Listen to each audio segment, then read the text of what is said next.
Elma. Kasabanın en eski mahallesinde, taş duvarlı evlerin arasında sıkışmış küçük bir bahçe vardı.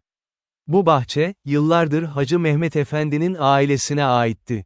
Bahçenin tam ortasında, belki de 100 yaşını aşkın bir elma ağacı boy gösteriyordu. Gövdesi öylesine kalındı ki 3 kişi kol kola girip ancak çevresini sarabilirdi. Dalları, sanki gökyüzüne uzanan yaşlı kollar gibi, her yöne açılmıştı. Hacı Mehmet Efendi artık çok yaşlanmıştı. 85 yaşındaydı ama aklı hala yerindeydi. Sabahları namaz vakti evden çıkar, değneğine dayanarak yavaş yavaş cami yolunu tutardı. Dönüşte mutlaka bahçeye uğrar, elma ağacının altındaki tahta sedirine oturur, uzun uzun ağaca bakardı. Bazen saat boyunca hiç kıpırdamadan öylece dururdu. Sanki ağacın da kendisi gibi yaşlı gövdesiyle konuşuyordu sessizce. Bu elma ağacı, Hacı Mehmet Efendi'nin çocukluk hatıralarıyla doluydu. Küçük bir çocukken, babasının elinden tutup ilk defa bu bahçeye geldiği günü hatırlardı. O zamanlar ağaç şimdiki kadar kocaman değildi ama yine de ona görkemli görünmüştü. Babası, bu ağaç senin deden tarafından dikildi, demişti. Büyükbaban bu topraklara geldiğinde, ilk yaptığı iş bu fidanı dikmek olmuş. Bir ağaç diken, bir nesil diker, dermiş. Yıllar geçmiş, Hacı Mehmet Efendi büyümüş, evlenmiş, çoluk çocuğa karışmıştı. 3 oğlu, 2 kızı olmuştu. Şimdi torunları, hatta torun torunları vardı. Ama ne yazık ki çocuklarının hiçbiri bu şehirde kalmamıştı. Büyük oğlu İstanbul'da avukattı. Ortanca oğlu Ankara'da mühendisti. Küçük oğlu ise Amerika'ya göçmüş, orada iş kurmuştu. Kızları da evlenip başka şehirlere gitmişlerdi. Geriye sadece Hacı Mehmet Efendi ile karısı Fatma Hanım kalmıştı. Fatma Hanım da artık çok yorgundu. Kolları ağrıyor, bacakları tutmuyordu. Ev işlerini güçlükle yapıyordu. Ama bahçeyi, özellikle o elma ağacını çok seviyordu. Her bahar ağaç çiçek açtığında, pembe beyaz çiçeklerin kokusunu içine çekmek için bahçede saatlerce dolaşırdı. Son yıllarda ağaç eskisi gibi meyve vermiyordu. Dalları kurumaya başlamıştı. Yaprakları sararmakta gecikmiyordu. Ama yine de her yıl birkaç elma olgunlaşırdı ağacın gövdesine yakın dallarda. Bu elmalar çok özeldi. Tadı, başka hiçbir elmada olmayan bir tatlılığa sahipti. Kokusu insanın içini çekiyordu. Hacı Mehmet Efendi bu elmaları kimseye vermezdi. Sadece kendisi ve karısı yerdi. Bazen torunlarından biri geldiğinde, onlara da bir ikişer tane ikram ederdi. Bir sonbahar sabahıydı. Hava serin, gökyüzü bulutsuzdu. Hacı Mehmet Efendi bahçede oturmuş, elma ağacını seyrediyordu. Ağacın yaprakları sararıp dökülmeye başlamıştı. Dallardan 3-4 elma sarkıyordu, henüz olgunlaşmamış, yeşilimsi sarı. Kapı zili çaldı. Fatma Hanım yavaş yavaş gidip kapıyı açtı. Dışarıda orta yaşlı, takım elbiseli bir adam duruyordu. Yanında evrak çantası vardı. Kibar bir gülümsemeyle selam verdi. "Buyurun," dedi Fatma Hanım tereddütle. "Merhaba Fatma Hanım, ben Murat Bey. Belediyeden geliyorum. Hacı Mehmet Efendi evde mi?" "Evet, bahçede. Buyurun içeri." Adam içeri girdi. Bahçeye geçtiklerinde Hacı Mehmet Efendi'yi sedirde otururken buldular. Yaşlı adam ziyaretçiyi görünce hafifçe başıyla selam verdi. "Hoş geldiniz evladım." "Hoş bulduk efendim. Rahatsız ettiğim için özür dilerim. Ben belediyenin imar müdürlüğünden geliyorum. Sizinle önemli bir konuyu görüşmek istiyordum." Hacı Mehmet Efendi ağır ağır ayağa kalktı. "Oturun, oturun. Ne içmek istersiniz?" "Sağ olun, bir şey istemem. Fazla vaktinizi almayacağım." Murat Bey çantasından bir dosya çıkardı. İçinden birkaç belge aldı. "Efendim, bildiğiniz gibi şehir büyüyor. Nüfus artıyor. Belediye olarak yeni konut projeleri yapıyoruz. Bu mahallenizde de bir kentsel dönüşüm projesi başlatıldı. Eski evler yıkılacak, yerine modern apartmanlar yapılacak." Hacı Mehmet Efendi kaşlarını çattı. "Bizim evimiz ne olacak? İşte bunun için geldim. Sizin eviniz de projenin içinde. Belediye evinizi satın almak istiyor. Size çok iyi bir fiyat teklif ediyoruz. Hem de proje bitince, yeni yapılacak apartmanlardan birinde 3 oda bir salon daire alma hakkınız olacak." "Evi satmayız," dedi Hacı Mehmet Efendi kararlılıkla. Murat Bey sabırla gülümsedi. "Efendim, anlıyorum. Bu ev sizin için değerli. Ama bakın, yeni daire çok daha rahat olacak. Asansörlü, modern, ısıtma sistemi var, siz ve eşiniz için çok daha uygun. Hayır, dedi Hacı Mehmet Efendi. Bu evi satmayız. Bu toprakta büyüdüm, burada yaşlandım.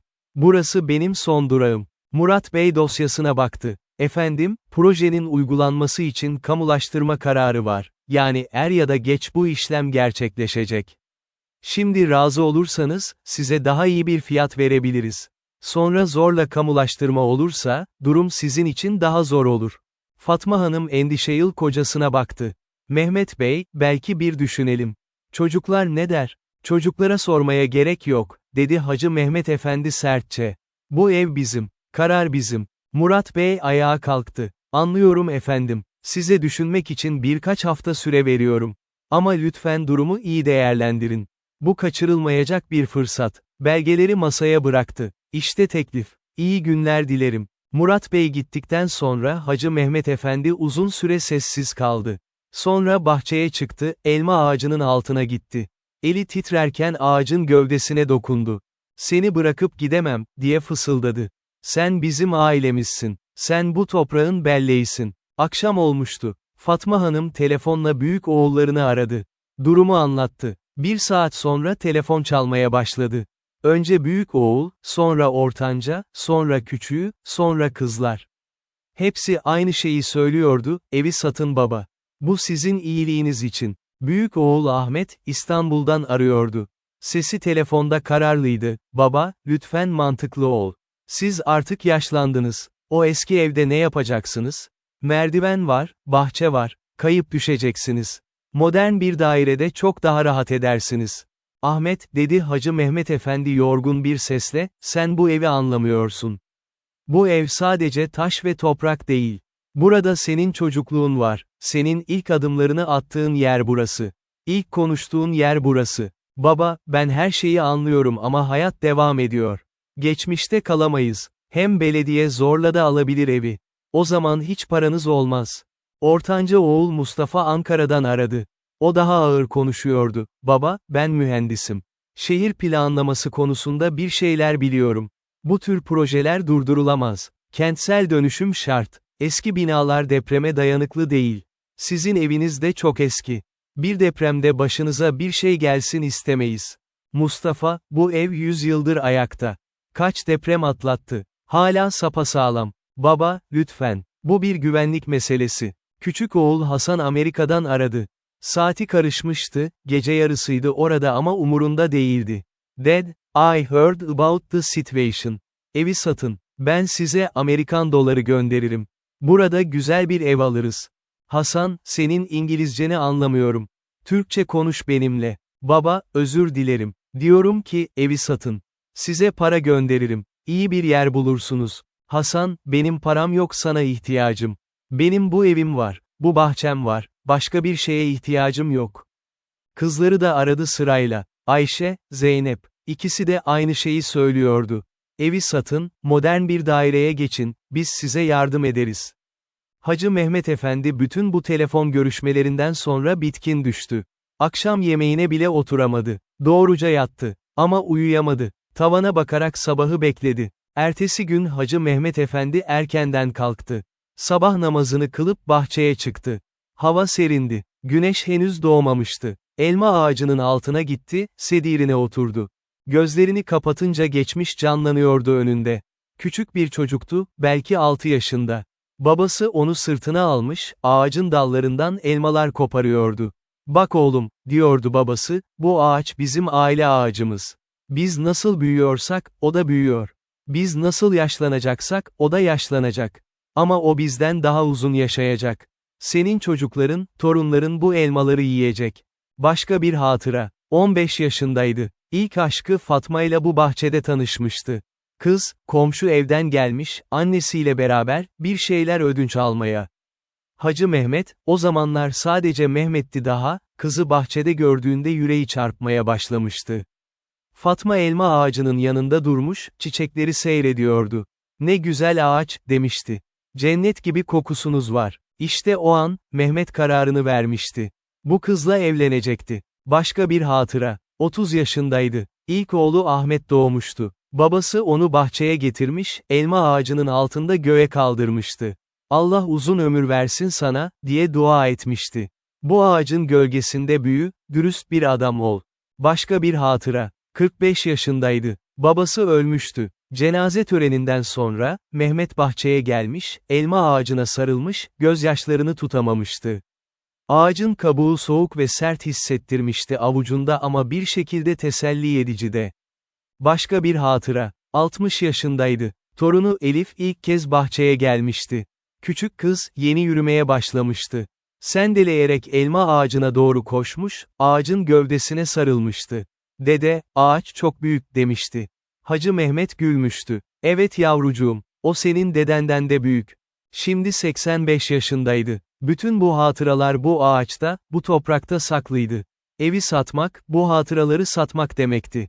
Bu toprağı terk etmek, geçmişini terk etmek demekti. Güneş doğdu. Işınları elma ağacının dallarından süzüldü, Hacı Mehmet Efendi'nin yüzüne vurdu. Yaşlı adam gözlerini açtı. Bir elma sarkıyordu tam karşısında, altın sarısı, güneş ışığında parlıyordu. Bir hafta sonra kapıya başka bir misafir geldi. Bu sefer takım elbisesi daha pahalı, arabası daha şık bir adamdı. Kendini Kemal Bey olarak tanıttı. Müteahhitmiş, kentsel dönüşüm projesini o yürütüyormuş. Hacı amca, dedi tatlı tatlı, sizi ikna etmek için geldim. Bakın, size özel bir teklif getirdim. Dosyasından renkli broşürler çıkardı. Yeni yapılacak apartmanların resimleri vardı üzerlerinde. Modern, cam cepheli, yüksek binalar. Bakın hacı amca, sizin için en üst kattaki daireleri ayırdım. Asansörden çıkınca direkt eviniz. Teras var, manzara muhteşem. Hem de 2 daire veriyorum size. Biri büyük, 3 oda 1 salon. Biri küçük, 2 oda 1 salon. Çocuklarınız geldiğinde kalacak yerleri olsun. Hacı Mehmet Efendi broşürlere bakmadı bile. Bana apartman lazım değil. Ama hacı amca, düşünün. Kışın ısınma derdi yok. Kombi var. Yazın klima var. Merdiven çıkmayacaksınız. Asansör var. Alışverişe gideceksiniz. Aşağıda market olacak. Bahçem olacak mı? Kemal Bey duraksadı. Teras olacak. Saksıda çiçek yetiştirebilirsiniz. Elma ağacı olacak mı? Hacı amca, apartmanda ağaç olmaz ama yeşil alan olacak. Sitenin ortasında park yapılacak. Çocuklar için oyun alanı olacak. Benim elma ağacıma ne olacak? Kemal Bey zorlukla yutkundu. Maalesef, inşaat için ağaçlar kesilecek. O zaman olmaz. Ama hacı amca, dedim ya, olmaz. Git evinden git. Kemal Bey sinirlendi. Maske düştü yüzünden. Hacı amca, bakın, ben size iyi niyetle geldim. Ama belediyenin kararı var. Bu proje yapılacak. Siz ister istemez çıkacaksınız bu evden. Şimdi razı olun, paranızı alın. Yoksa sonra pişman olursunuz. Pişman olmam. Evimden zorla çıkartamazlar. Çıkartırlar. Mahkeme kararı çıkar, polis gelir, zorla çıkartırlar. Öyle mi? Bakalım. Kemal Bey çantasını kapıp kalktı. Pişman olacaksınız. Çıkarken kapıyı sertçe çarptı. Fatma Hanım ağlıyordu. Mehmet Bey, ne yapacağız? Zorla çıkartırlarsa, çıkartamazlar, dedi Hacı Mehmet Efendi. Ama sesinde belirsizlik vardı. Günler geçti. Belediyeden resmi yazılar gelmeye başladı. Kamulaştırma kararı, tahliye ihtarı, mahkeme davetiyesi. Hacı Mehmet Efendi hiçbirini ciddiye almadı. Bir gün avukat geldi kapıya. Belediye tarafından atanmış, yasal süreci anlatmak için. Efendim, mahkeme kararı var. Eviniz kamulaştırılacak. Belli bir süre içinde tahliye etmeniz gerekiyor. Aksi takdirde zorla tahliye işlemi başlatılacak. Ben bu evden çıkmam, dedi Hacı Mehmet Efendi. Efendim, yasalar var. Devlet kamu yararı için kamulaştırma yapabilir. Karşılığında tazminat öder. Size makul bir teklif sunuldu. Kabul etmenizi tavsiye ederim. Hiçbir para benim ağacımın yerini tutmaz. Avukat güldü. Efendim, bu bir ağaç meselesi değil. Bu bir yasal süreç. Benim için ağaç meselesi. Avukat pes etti, gitti. Çocuklar yeniden telefonla bombaya tuttular. Hepsi aynı şeyi söylüyordu. Baba, lütfen. Mahkemeyle uğraşma. Yaşın ilerliyor. Stres sana iyi gelmez. Evi sat, rahatla. Ama Hacı Mehmet Efendi direndi. Her gün bahçede oturuyor, elma ağacıyla sessizce konuşuyordu. Ağaca anlatıyordu her şeyi. Ağaç da sanki onu dinliyor gibiydi. Yaprakları hafif esintide sallanıyor, bir fısıltı gibi ses çıkarıyordu. Sonbahar ilerledi. Elmalar olgunlaştı. Hacı Mehmet Efendi merdivene çıkıp bütün elmaları topladı. 9 tane olmuştu bu yıl. Hepsini sofalı, mutfak masasına dizdi. Fatma Hanım bunlardan reçel yapacaktı. Bir elma ayırdı. En kırmızısını, en büyüğünü. Onu kesip ikiye böldü. Bir yarısını yedi, bir yarısını karısına verdi. Tadı harikaydı. Bütün çocukluk hatıraları, bütün mutlu anılar bu elmada saklıydı sanki. Kış geldi. Mahkeme son kararını verdi. Ev kamulaştırılacaktı. Tahliye için 2 hafta süre verildi. Belediye tazminat parasını bankaya yatırdı. Çocuklar hemen geldiler. Üçü birden, İstanbul'dan, Ankara'dan. Hasan Amerika'dan gelemedik ama telefonla sürekli arıyordu. Baba, lütfen anla, diyordu Ahmet. Artık yapılacak bir şey yok. Mahkeme kararı kesinleşti. Eşyaları toplamamız lazım. Hacı Mehmet Efendi ağlamıyordu. Sadece sessizce oturmuş, bahçeye bakıyordu. Elma ağacının yaprakları tamamen dökülmüştü. Çıplak dalları gökyüzüne uzanıyordu. "Bu ağacı alamaz mıyız?" diye sordu Fatma Hanım. Mustafa başını salladı. "Anne, bu ağaç çok eski ve çok büyük. Taşınamaz. Kökleri çok derinlere gitmiştir. Söksek bile ölür. Öyleyse ben de onunla birlikte ölürüm," dedi Hacı Mehmet Efendi. Çocuklar şaşırdı. "Baba, ne diyorsun?" "Diyorum ki, ben bu ağacı bırakıp gidemem. O benim bir parçam. Ben onun bir parçasıyım. Baba, lütfen saçmalama. Sağlığın önemli. Hayat devam ediyor. Hayat burada devam ediyor. Bu toprakta, bu ağacın altında." Taşınma günü geldi. Kamyonlar geldi. İşçiler eşyaları taşımaya başladı. Mobilyalar, halılar, mutfak eşyaları. Her şey yeni daireye götürüldü. Hacı Mehmet Efendi yerinden kalkmadı. Bahçede, elma ağacının altında oturuyordu. Kollarını ağacın gövdesine dolamıştı. "Baba, haydi kalk. Gitmemiz lazım," dedi Ahmet. "Gitmiyorum. Baba, lütfen. Bizi zor duruma düşürme. Ben kimseyi zor duruma düşürmüyorum. Sadece evimden ayrılmıyorum." Mustafa yaklaştı. "Baba, anlıyoruz seni. Ama artık yapacak bir şey yok. Bu ağaç kesilecek. Ev yıkılacak. Sen ister misin istemez, buradan gitmek zorundasın. O zaman beni de ağaçla birlikte kesin." Çocuklar çaresizdi. Belediye görevlileri geldi. Kibar ama kararlıydılar. "Efendim, lütfen binanın tahliyesi gerekiyor. Direniş gösterirseniz polisi çağırmak zorunda kalırız." "Çağırın polisi. Ben yine gitmem." Görevliler şaşkındı. Yaşlı bir adamı zorla çıkartmak istemiyorlardı. Ama işleri de vardı. Sonunda polis geldi. 2 polis memuru, nazikçe Hacı Mehmet Efendi'yi uyardı. "Amca, lütfen güçlük çıkartma. Bizi zor duruma sokma." "Oğlum, ben sizi zor duruma sokmuyorum. Devlet beni zor duruma sokuyor."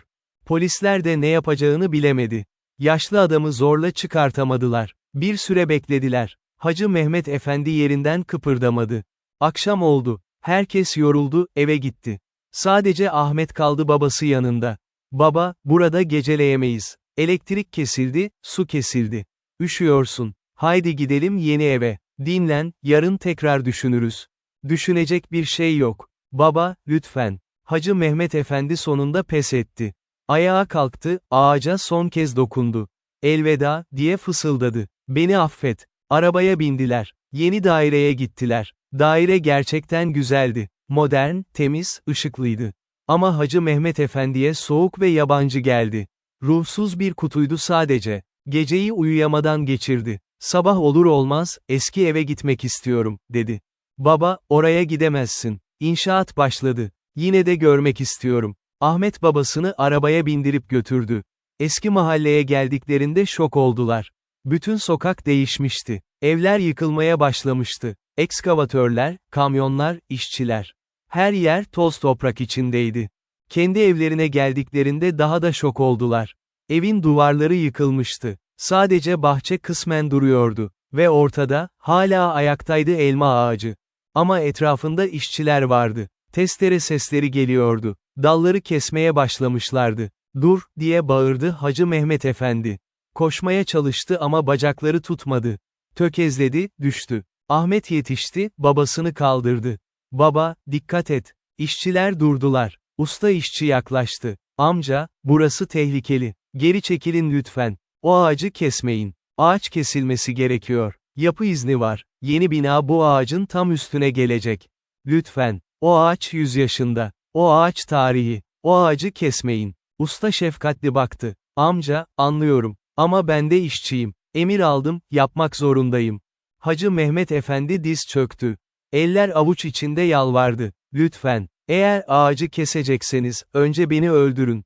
Usta şaşırdı. İşçiler de durdu. Kimse ne yapacağını bilemedi. O sırada bir araba daha geldi.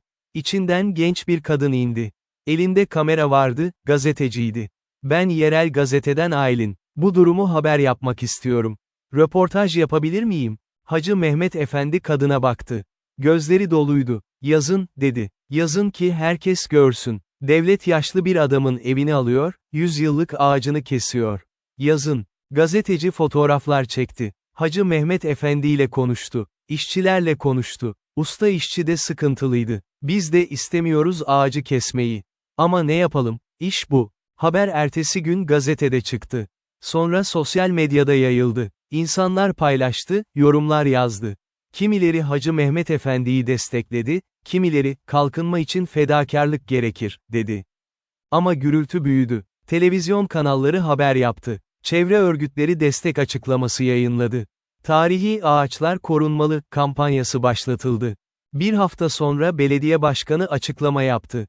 Hassasiyetleri anlıyoruz. Projeyi gözden geçiriyoruz. Belki tarihi ağaçlar korunabilir. Ama somut bir karar çıkmadı. Bekleyiş sürüyordu. Hacı Mehmet Efendi her gün eski eve geliyordu. Yıkıntılar arasında ağacın yanında oturuyordu. Bazen saatlerce kalıyordu. Bazen sadece birkaç dakika. Ama mutlaka geliyordu. Bir gün ağacın dibinde bir şey fark etti. Yeşil bir filiz çıkmıştı topraktan. Küçücük, narin ama canlıydı. Eğilip baktı. Filiz elma ağacından çıkıyordu. Ağacın köklerinden yeni bir fidan çıkmıştı. Kalbi heyecanla çarpmaya başladı. Yaşıyor, diye fısıldadı. Hala yaşıyor. Ahmet'i çağırdı. Bak oğlum, bak, yeni fidan çıkmış. Ahmet baktı. Gerçekten küçük bir fidan vardı. Evet baba, ağaç yeni nesil yetiştiriyor. Bu fidanı alabilir miyiz? Yeni eve götürüp dikeriz. Ahmet düşündü. Olabilir. Ama belediyeden izin almalıyız. İzin çıktı. Dikkatle toprağı kazdılar. Fidanı kökleriyle birlikte çıkardılar. Küçük bir saksıya diktiler. Hacı Mehmet Efendi fidanı bağrına bastı. Sen benim torunumsun, dedi. Seni büyüteceğim. Sen büyüyeceksin, yaşayacaksın. Belki 100 yıl sonra senin de torunların olacak. Yeni dairenin balkonuna fidanı koydular. Her gün suladılar, bakımını yaptılar. Fidan büyümeye başladı. Ama ana ağaç hala duruyordu eski bahçede. Kesilecekti. İnşaat bekletiliyordu ama sonsuza kadar bekleyemezdi. Bir ay sonra belediye final kararını verdi. Proje devam edecek. Ağaç maalesef kesilecek. Ama tarihi değerine saygı göstererek törenle kesilecek. Gövdesinden parçalar kesilip müzeye konulacak. Böylece hatırası yaşatılacak. Bu karar kimseyi memnun etmedi ama başka çare yoktu. Kesim günü belirlendi. Hacı Mehmet Efendi o gün erkenden kalktı. Yıkandı, temiz elbiselerini giydi. Sabah namazını kıldı. Sonra Ahmet'le birlikte eski eve gitti. Ağacın etrafında küçük bir kalabalık toplanmıştı. Gazeteciler, çevre aktivistleri, mahalleliler, meraklılar. Herkes sessizce bekliyordu. Belediye başkanı geldi. Kısa bir konuşma yaptı. Bu ağaç gerçekten tarihi bir değer. Ama kentin geleceği için fedakarlık yapmak zorundayız. Gövdesinden kesilen parçalar şehir müzesinde sergilenecek. Böylece gelecek nesiller de görecek. Hacı Mehmet Efendi öne çıktı. Titriyordu. Konuşmak istedi ama sesi çıkmadı. Boğazı düğümlenmişti. Sonunda fısıltıyla konuşabildi. Bu ağaç benim büyükbabam tarafından dikildi. 100 yıl önce, bu toprağa geldiğimizde ilk yaptığımız iş buydu. Bir ağaç dikmek. Çünkü bir ağaç diken, bir nesil diker. Bir gelecek diker. Durdu, gözyaşlarını sildi. Şimdi bu ağacı kesiyorsunuz. Biliyor musunuz ne kesiyorsunuz? Sadece ağaç değil. Benim çocukluğumu kesiyorsunuz. Benim hatıralarımı kesiyorsunuz. Benim köklerimi kesiyorsunuz. Sesini yükseltti. Ama biliyorum, durmayacaksınız. Kesersiniz. Yeni bina yaparsınız. Modern, güzel. Ama ruhsuz, köksüz, hatırasız. Elini ağaca koydu son kez. Elveda eski dost. Seni affet beni. Seni koruyamadım. Ama söz veriyorum, senin torunun büyütecek. O yaşayacak. Belki 100 yıl sonra, benim torunlarım onun altında oturacak. Ve belki o zaman, insanlar bir ağacın değerini anlayacak. Geriye çekildi. İşçiler ilerledi. Testere sesleri başladı. Hacı Mehmet Efendi izlemedi. Arkasını döndü, yavaş yavaş uzaklaştı. Ahmet kolundan tuttu, destekledi. Araba geri döndüklerinde gün batıyordu. Yeni daireye geldiler. Balkonudaki fidana baktılar. Fidan büyümüştü artık. Yeni yapraklar çıkmıştı. "Bak baba," dedi Ahmet. "Hayat devam ediyor." Hacı Mehmet Efendi gülümsedi. İlk kez o gün gülümsedi. "Evet oğlum, hayat devam ediyor. Ağaç gitti ama tohumu kaldı. Bu yeter." 5 yıl geçti. Modern apartman tamamlandı. Yüksek, cam cepheli, gösterişli bir bina oldu. İçinde yüzlerce aile yaşıyordu. Rahat, konforlu daireler. Ama kimse birbirini tanımıyordu. Komşular asansörde selamlaşıyor, sonra kapılarını kapatıyordu. Bahçe yoktu. Çocuklar beton parklarda oynuyordu. Hacı Mehmet Efendi artık hayatta değildi. 2 yıl önce ölmüştü. Ölmeden önce son isteği, fidanın büyümesini görmekti. Gördü. Fidan artık küçük bir ağaççık olmuştu. Balkondan büyüyüp, yere dikilmesi gerekiyordu. Ahmet, babasının vasiyetini yerine getirdi. Fidan şehir dışında, köyde bir bahçeye dikildi. Hacı Mehmet Efendi'nin mezarının yanına. Şimdi küçük ağaç büyüyor. Her bahar çiçek açıyor. Belki 20 yıl sonra ilk meyvesini verecek. Belki 50 yıl sonra kocaman bir ağaç olacak. Belki 100 yıl sonra, Hacı Mehmet Efendi'nin torunları altında oturacak. Ve belki o zaman, insanlar anlayacak. Bir ağacın değerini, bir köklülük değerini, bir hatıranın değerini. Çünkü şehirler gelir geçer. Binalar yükselir, yıkılır. Ama bir ağaç nesilleri birbirine bağlar.